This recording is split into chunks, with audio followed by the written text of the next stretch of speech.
have you ever had those reoccurring dreams where you're like 30 or 40 or 45 and you get called back to high school because they've realized that there was a mistake and you actually have one more class that you need to complete in order for your high school diploma to be valid?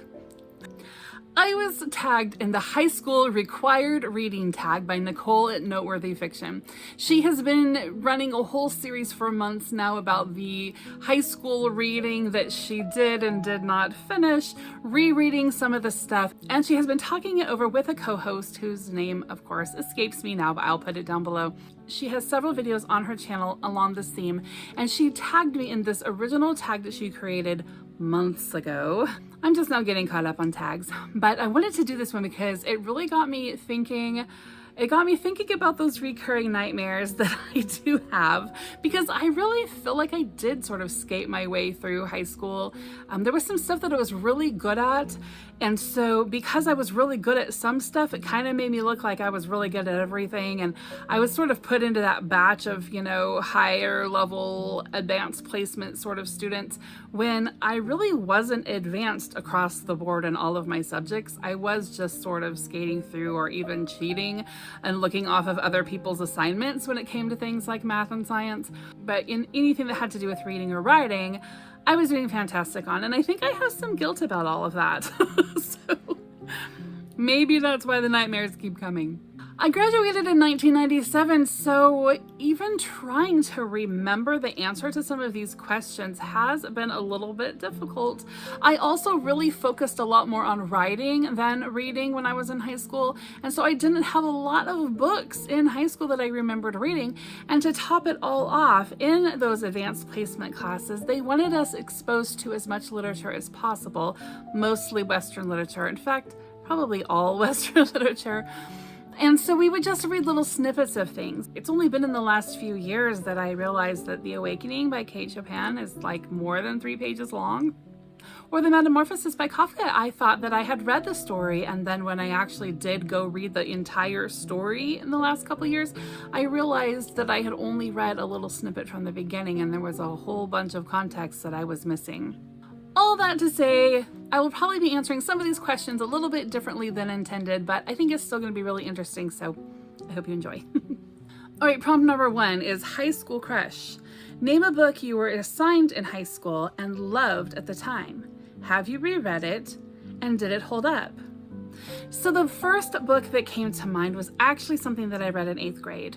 I had this one class, and it was just reading. Like, the teacher would introduce a book, we'd talk about the main, idea of it right at the beginning, and then everybody would just read it for the rest of the class period. And we had a couple of weeks to read through it, and then we'd talk about it for a day or two, and then we'd start another book and just read all class time. It was a fantastic class. But the book that I really remember from that class was The Yearling. Who was it by?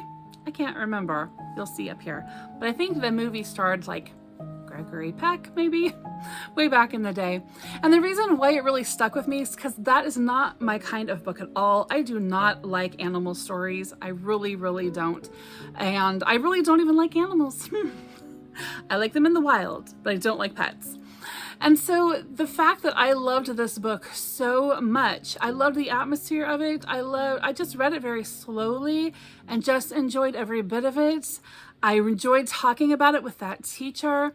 She just loved reading, and I think she just kind of made it a special experience because there wasn't a lot of pressure. We just talked about what we liked about it, and we didn't have to super deep dive analyze it or anything.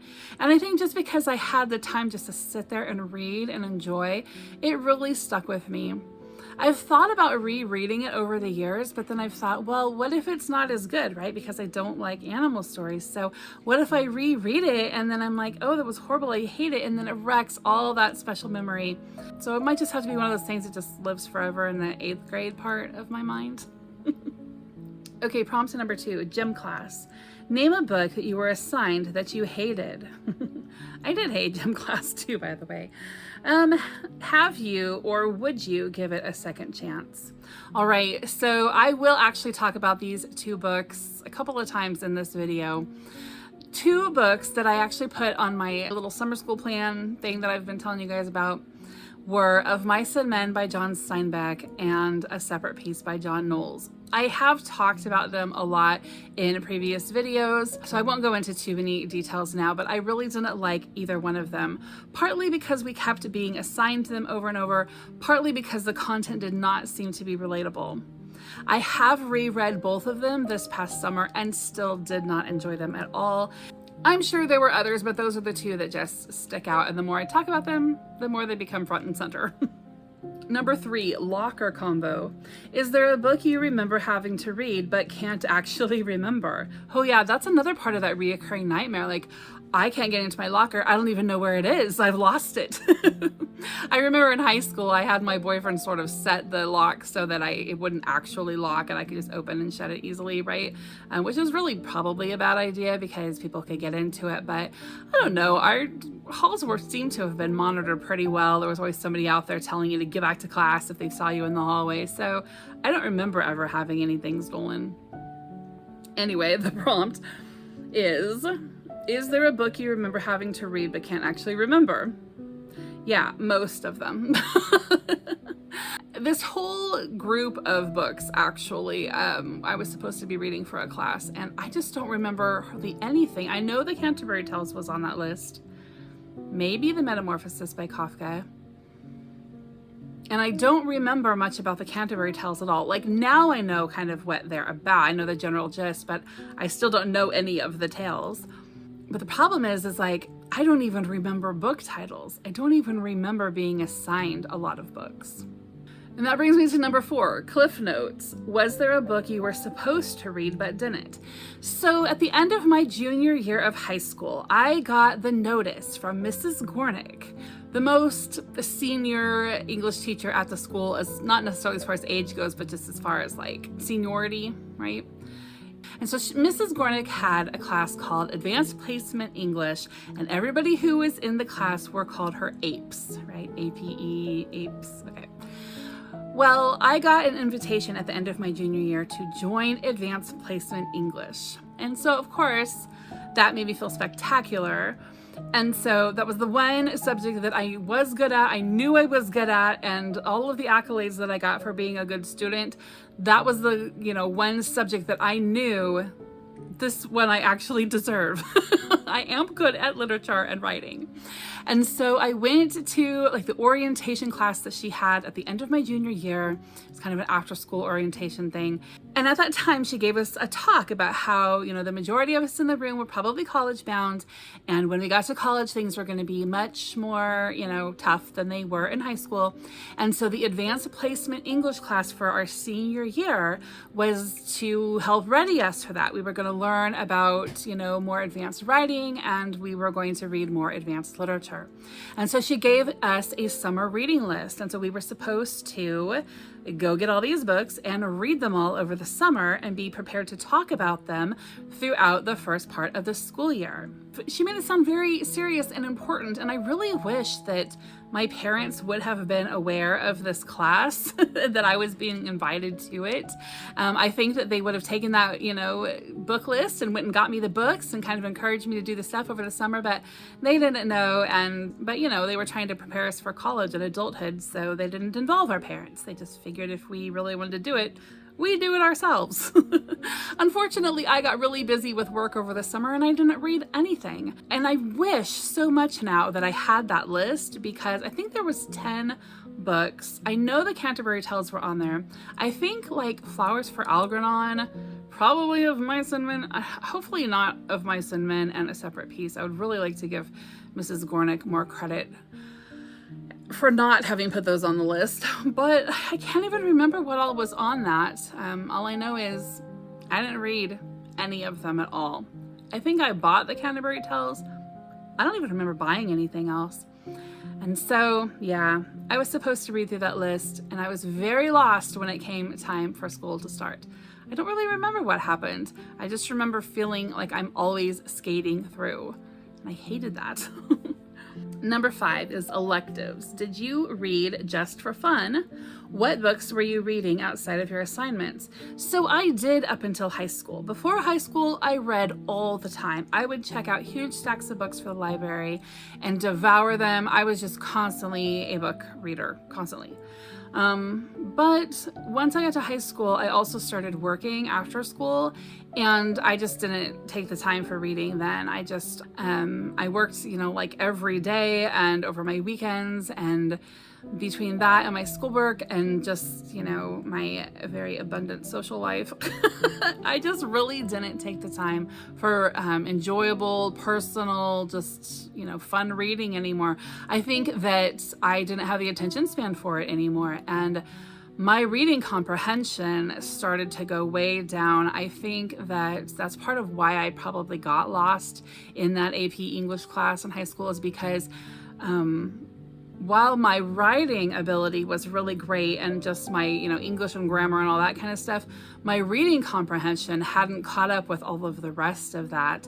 But since all of that goes together, I don't think anybody ever really picked up on that, including myself, that I was missing that key, ability to have that same level of reading comprehension as I had in my writing and, things like that. Prompt number 6, rebound. What book would you replace from the typical assigned reading list? So I definitely would have gotten rid of the 2 that I talked about and replaced them with something that introduced us in our little Eastern Oregon white-faced town to a little bit of culture.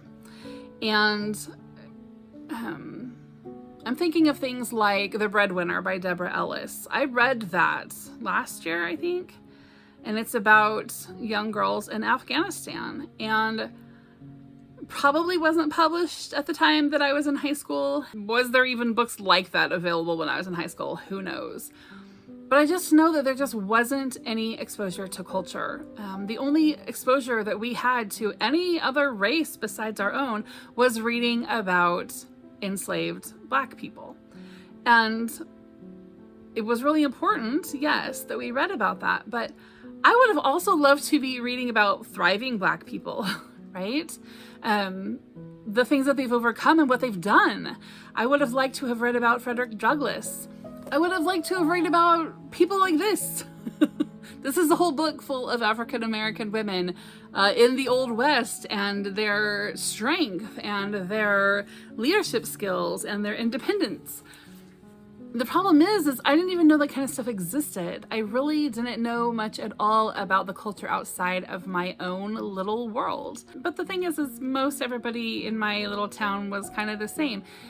We weren't on purpose ignorant, we just were the literal definition of ignorant. Like, we didn't know that there was any other way or much of any other world outside of that little mountain town. So, I'm sure that it is much better now. I'm sure that the kids at my old high school are getting a lot more exposure to a much more well-rounded view of the world, I hope, maybe. Number 7, teacher's pets. What book got you excited about reading for class? So I first kind of made a note and said the symbolism book. There was this symbolism book that I can't think of the name right now, but I'll put it up here. It's like the Encyclopedia of Symbolism or something. And I loved that book. So my first year in high school, that same teacher, Mrs. Gornick, I took every class she offered, by the way. She introduced us to the idea of looking for symbolism in literature and in art. And she used that book, and that was one of our required books our senior year in that AP class, was to have a copy of that. But once I figured out how to find symbolism and allusion and those sorts of things, I was just hooked. I love it. I still love it today. I have symbolism dictionaries on my shelves now. I teach a class to my kids on symbolism and art. It is just something that I think is so important to look for. We get so much more out of things when we understand their symbolism. And then you just can't help but see it all over society, right? So I loved reading through that. I loved it when I knew that we were going to be using the symbolism book. But then another book I thought of as I was, just continuing to make notes for this video is A Midsummer Night's Dream by William Shakespeare. So that play has always been a special one to me. I've had friends over the year put it on. My brother was in it when he was in high school and I got to go watch him. And it's just been one of those, plays that I love and the story that I love. But when I was in high school, my senior year, I did take a drama class, and I had never done anything with drama before. Well, take that back. I guess I did my sophomore year, maybe. I think I helped with makeup on one of the plays because one of my friends was doing it. And I was like, oh yeah, I'll do it. So I stayed after school and helped with makeup. And honestly, all I really remember doing is going thrift shopping for costumes. And my friends kind of did the rest while I sat there and watched and gossiped and looked at boys, probably. But my senior year, there was a boy that I liked who was into drama. And so I took the drama class, and they were reading A Midsummer Night's Dream. I think I joined like a week or two late. Anyway, I sat there with him. We all had our copy of our play, and they were taking turns going around and reading. And you could be skipped if you wanted to be skipped. And I did, because I had no idea what was going on. I didn't know the story at the time, and I didn't know how to read a play. And I was totally embarrassed to read with any kind of expression or anything in front of everybody. And so just sitting there listening to all of them, and they had so much expression, right? It was like 9th through 12th grade, so all kinds of people, all kinds of ages, boys and girls, and just the expression and the feeling, and they all understood what was going on, and they would just take turns reading, going around the room. And I just remember thinking, one, that I loved this whole atmosphere, and I wished that I would have discovered it 4 years before, right? Because I'm in my senior year, like I'm almost done. Felt like it was too late for me to get in with these guys. But I had just really loved just the whole atmosphere of the drama, class and the reading and everything. And it also made me want to learn more. Like, it's one of those few things in the school that really sparked me into really desiring to learn. And that sounds kind of crazy coming from a student who was a National Honor Society student. I got a full ride scholarship to college if I wanted it. I ended up giving it up. But I was known as a really good student, and I had really high grades and all these things. So you would think that a person like that would just have this real motivation and desire to learn. I did not. I was just kind of, like I said, skating through, copying off my boyfriend's homework when it came to math, just buttering up teachers when it came to certain subjects. Having my stepmom went in at one point and talked me out of having to take a required chemistry class because, she was a teacher in town and had a little bit of pull, and just sat there and totally talked the guy out of making me do it. And I can remember him being like, "Your daughter needs to take this class." And she's like, "Well, she's not going to."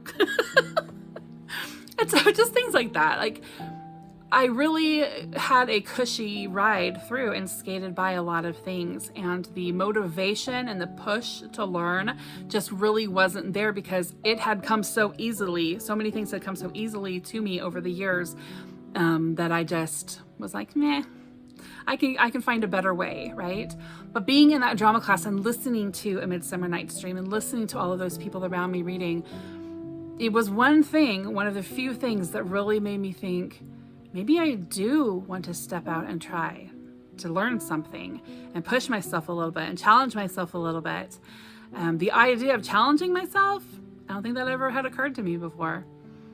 It sounds so weird saying all that stuff because I'm just so not that person anymore, right? Like, I feel like my reading comprehension is really great. I feel like I read really deep stuff and I'm able to analyze it and talk analytically and critically about it and all these things. And I think like that's just the great part of being self-educated, right? And just letting yourself grow up and continuing to learn as you grow up and recognizing your areas where you need improvement and just having a desire to learn and being motivated. I'm definitely there now and have been most of my adult life. So I'm thankful, I guess, for that chance to redeem myself. All right, number 8, the prompt is study hall. What was the most difficult book you read in high school? The one that you spent the most time studying. So really my answer to the last question kind of tells you why I can't answer this one. Because I don't remember anything that I really put a lot of effort into trying to learn. If it was too hard, I would either find a way, work around, I would memorize all the information for a test and then I would forget it all. I would memorize vocabulary terms and just, I just had a way of sort of skating through it without even really know what I'm talking about because I was really good with words. I think that's what got me through a lot of things. I felt like there was a wall that was up in my mind when it came to science and math. Biology I did okay with, but when it came to anything sciencey that had to do with numbers, I couldn't. There was just a wall there, and there still kind of is. I started homeschooling when I was about 22, 23 years old, and I was at about a 4th grade math level. And I have been homeschooling for, my oldest daughter is 25, so however long that is. But in all that time, I think I might be able to pass like an 8th grade math test if I'm lucky. So I have improved over the years. Thankfully, their dad is a science and math whiz, so he covers that part and I cover the parts that I'm good at. But anyway, I also really didn't have a good base in history, and so whenever we were doing a history class, I just felt like it was really boring and disjointed. I never had a really good history timeline in my head until just recently. Homeschooling my kids has helped out with that a lot because I have learned a lot as I've had to teach it to them, right? I had to learn it for me so I could teach it to them. And I feel like I do have a good historical timeline, at least when it comes to the Western world for sure. And so I love history. It's one of my favorite things to read about. But before, I just didn't get it. And I just feel like, it really speaks to an individualized education. I am a person who really would have benefited from an individualized education. Like if I could have been homeschooled as a kid, I would have just soared in probably all of the subjects to the highest level that I had the aptitude to work at, because I love learning and I am motivated to learn, but it would just either get boring or frustrating, right? So if it was too easy, I was bored with it. And if it was too hard, I didn't want to take the time. But I think if I had an individualized education where, okay, she's soaring in these subjects, so we will just let her go as far as she wants to go, but she's not doing so great in these subjects, so let's spend some more time, right? And the public school system just isn't set up for that. And, most of them are just doing the very best that they can do. I know that for sure. I have some really good friends who are public school teachers, and they're just doing the best they can with what they have, right? But to be able to give a child the education in each subject that best works with their own interests and aptitudes, like that's a fantastic gift to be able to do that. And so that's what I've tried to do with my own kids as far as homeschooling them.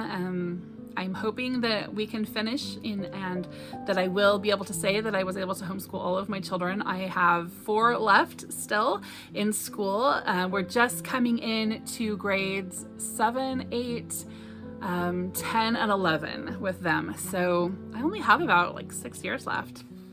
So if I can finish 6 years, then I'll feel pretty good about the fact that I was able to give each of my kids an individualized education. All right, number 9, nails on a chalkboard. That gives me the chills just saying that. What was the book that made you groan when you found out you'd have to read it again? So that would be Of Mice and Men and A Separate Piece. One of the reasons why I chose those for my DIY summer school thing is because we were just assigned them over and over again. I'm like, what is the deal? First of all, why don't the teachers in the same school district communicate about what books they're assigning the kids in what grades? And secondly, why are these 2? There's gotta be tens of thousands, hundreds of thousands of books available out there. Why do we have to keep reading these books? I think I was probably assigned Of Mice and Men by at least 3 different teachers through middle school and high school, and then A Separate Piece at least twice. Now, as I was thinking about this, I was thinking about this one time, Mrs. Putman? Pretty sure it was Mrs. Putman. And it was the last time that I was assigned Of Mice and Men. She was so much trying. She had so much enthusiasm about this story. And it just made me feel a lot of guilt for not loving it. And so I do remember trying to engage, at least for a while, because she just really, really wanted us to like it. But no, they're definitely cringeworthy. They're still cringeworthy in my opinion, just not not loving them at all. All right, number 10, extra credit. What book do you think should be added onto every high school reading list? Okay, I can think of quite a few, but here's one, The Fallacy Detective. So this is a book that I have all of my kids go through, and it basically teaches you how to recognize faulty arguments, both in yourself and in others. It talks about all kinds of different topics, recognizing propaganda, recognizing like a red herring, just recognizing all kinds of different ways that people will try to argue their points, or, you know, make a point, whatever, make the case for something, and the ways that you can spot fallacies in the logic. And I think it's such a great book. I have watched my kids actually use what they've learned from this book in conversations with my husband and I, or their siblings, or their friends, and especially as they've looked at, you know, the political situation, or religious ideas, or just pretty much everything that comes their way. They've been able to really analyze and think through some of the stuff that they're seeing. They're recognizing, you know, some of the stuff, the media, and they're sort of recognizing, you know, media bias and, you know, weird things online and all that stuff, all because they read through this book, The Fallacy Detective. Now, I have not read through the entire book of The Fallacy Detective, but the major way that the kids sort of like let me know that they know what they've, you know, that they've understood what they've read or understood what they've been learning is they come back and narrate to me. So the kids will read a chapter of whatever it is, and then they'll come and tell me about what they just read. Or if they're older, they'll write out, you know, little paragraphs about what they just read. And it's kind of the way of regurgitating back the information, solidifying it in their own brain, and letting me know that they actually did read it and got something out of it.